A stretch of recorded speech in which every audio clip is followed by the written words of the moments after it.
All right, so uh, picture this, okay? You're at a luau, Mm, in Hawaii. Smell the plumeria, the ukulele music, mm. and right there with the Kahlua pig and poi, what do you see? Spam. Spam, exactly. Surprised, yeah. A lot of people are. But that's what we're diving into today, the whole world of spam. It really is fascinating. I mean, think about it. It started in the Depression, right? They just needed to use up all that extra pork shoulder. Yeah. And now it's everywhere, a global phenomenon. Yeah. And for anyone listening who remembers those little blue cans, Mhm.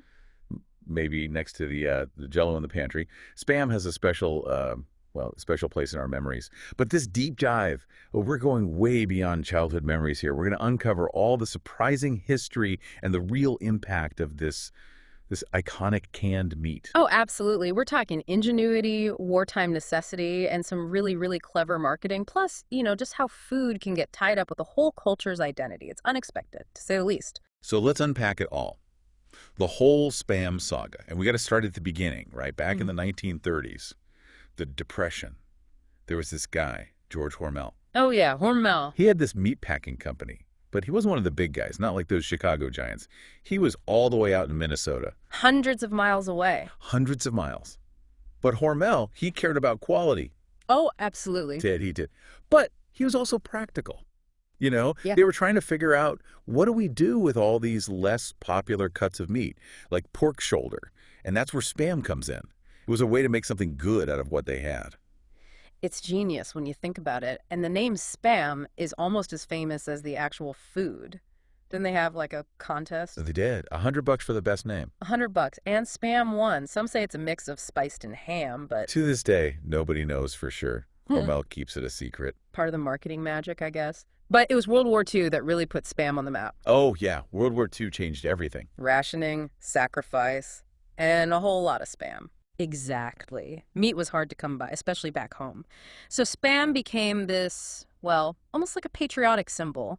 Families stretched their rations with those little blue cans. It was their way of supporting the troops. Speaking of the troops, can you imagine you're a soldier overseas, you open your mess kit, And there it is, again, Spam. spam. It was a staple of those military rations. They even had special packaging. Those big olive drab cans. And extra salt, too, so it would last longer no matter the climate.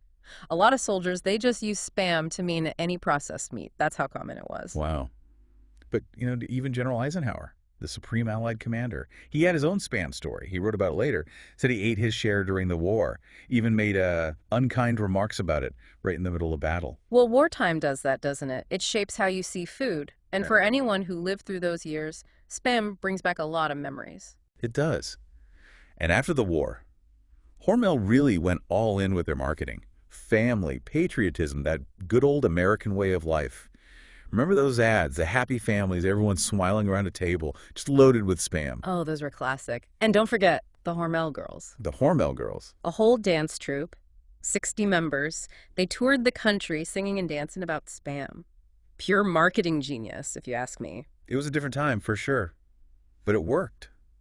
All through the 50s, spam was the symbol of optimism, of American ingenuity. It was on dinner tables, in cookbooks. Even celebrities endorsed it. It's true, but then the 60s and 70s came along and the culture, well, it started to shift. And spam, it went from this symbol of progress to, well, kind of a joke. A relic of the past. Like, remember Monty Python's Flying Circus? That Spam sketch? Oh, yeah.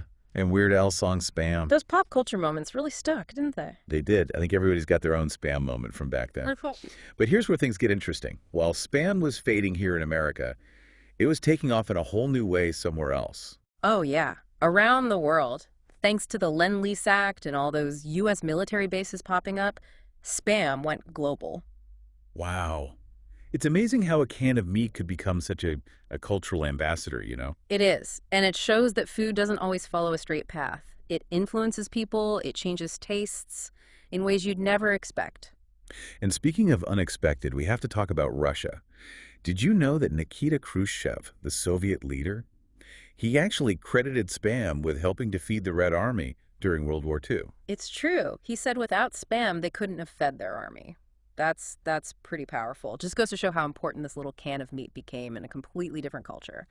But you want to talk about a surprising Spam story, you gotta look at Hawaii. Okay, even I'm curious about this one. What's the deal with Hawaii and spam? Well, it's a unique story, that's for sure. It's Ah. wartime necessity, it's cultural adaptation, and maybe a little bit of that Hawaiian ingenuity. See, during World War II, they put fishing restrictions on Japanese Americans in Hawaii, so they couldn't get their usual food. And Spam filled the gap. Exactly. It was easy to get, it lasted forever.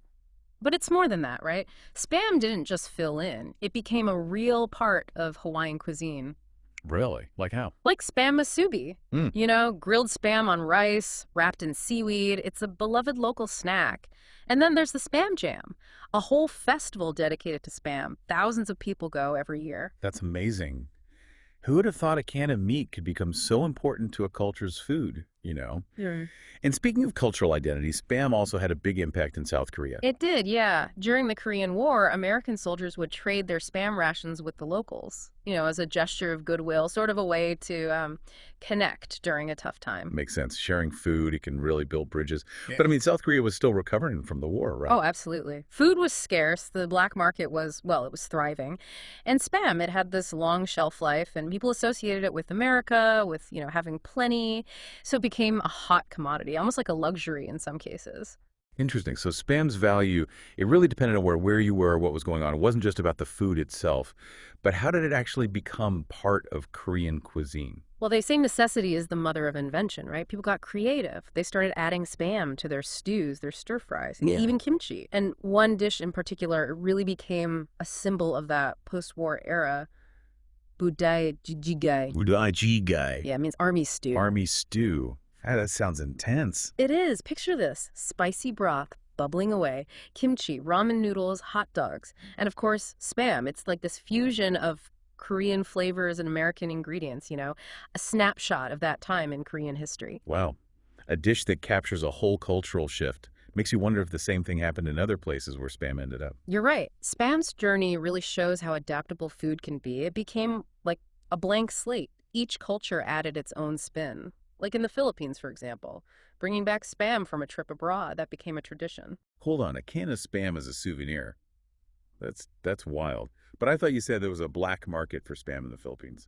Yeah, there is, because of import restrictions. So Mhm. spam became even more desirable. It fueled this whole underground trade. It's crazy how this simple can of meat has become so complicated, you know, so much meaning in different places. What does it all tell us about Spam, really? Well, I think it shows that food is never just about eating. It's about history, culture, how people adapt. And sometimes, yeah, it's even about economics. And it shows how food can connect people from different cultures, especially during times of conflict or big changes. Exactly. Remember those soldiers sharing their spam with Korean families? Or people sending those precious cans back to the Philippines as gifts? It's about more than just the food. It's about connecting, about expressing something you can't say with words. Yeah. It really makes you think about how powerful food can be like a cultural ambassador. It shapes how we see each other. It builds bonds in ways you wouldn't expect. That's it. And it reminds us that even something as simple as spam can start these fascinating conversations, you know, and teach us about the world, about ourselves. Absolutely. But before we wrap up this whole deep dive, let's come back to the present. Where does Spam stand in the world today? Well, it's had its ups and downs, but spam has definitely earned its place. It's sold in over 50 countries, trademarked in over 100, and people are still finding new ways to use it all over the world. That's impressive. So Spam's not just a relic of the past then? Not at all. It's got this rich history and it's still evolving. But what about here in the U.S.? Yeah. What about the U.S.? Well, spam's actually having a bit of a comeback here. Chefs are rediscovering it. They're using it in gourmet dishes, trying new flavors, new combinations. Interesting. So Spam's coming full circle, huh? Back on the American plate, but in a new, fancier way. Exactly. It shows you how food trends work. Something that was outdated can become trendy again, especially if you look at it with fresh eyes. Speaking of fresh eyes, remember you mentioned those 2 Spam cans in the Smithsonian. That's got to be a big deal for a can of meat. It is. Those cans, they represent different times in spam's history. It's proof of how much of a cultural impact it's had. It shows that even everyday things can be historically important, you know? They can tell stories. I love that. It's like they're a time capsule, those cans. A little piece of American life, from rationing to, well, everything that came after. They show a journey that spans generations. They're about innovation, adaptation, and how our relationship with food keeps changing. And as we wrap up this exploration of Spam, I think we can say that this little can of meat, it's more than just a novelty, more than a joke. It's a a culinary chameleon. It's a cultural ambassador. And it reminds us that food has this power to connect us, surprise us, teach us about the world. Couldn't have said it better myself.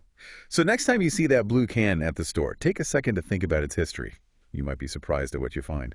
But before we go, I got to ask you one last thing. We've talked about Spam going global, its cultural significance, even its place in the Smithsonian. But I'm curious, what about you personally? I mean, has this deep dive changed how you think about Spam? I've always been interested in Spam from a historical perspective, the cultural side of things. But after all this, yeah, I definitely have a new respect for it. It's so versatile, so adaptable. It's amazing how one food can be, interpreted and enjoyed in so many different ways all over the world. It's true. It's like Spam's this blank canvas, and every culture kind of paints its own masterpiece on it. Yeah. Spam musubi in Hawaii, budae in Korea. It's crazy how it's become something unique and special in all these different places. And that's what I find so fascinating about food. It reflects our creativity, how we solve problems, how we adapt and change. Spam might not be fancy, but its story, it tells us a lot about what it means to be human? Well said. I think that's a perfect way to wrap things up. We've gone from Spam's humble beginnings in Minnesota all the way to its global fame and its lasting impact on culture. Quite a journey. Hope you enjoyed this deep dive into the world of Spam. Before we go, we'd love to hear from you. What do you think about Spam? Got any memories, good or bad, of this iconic can of meat? Share your stories, your recipes, your thoughts.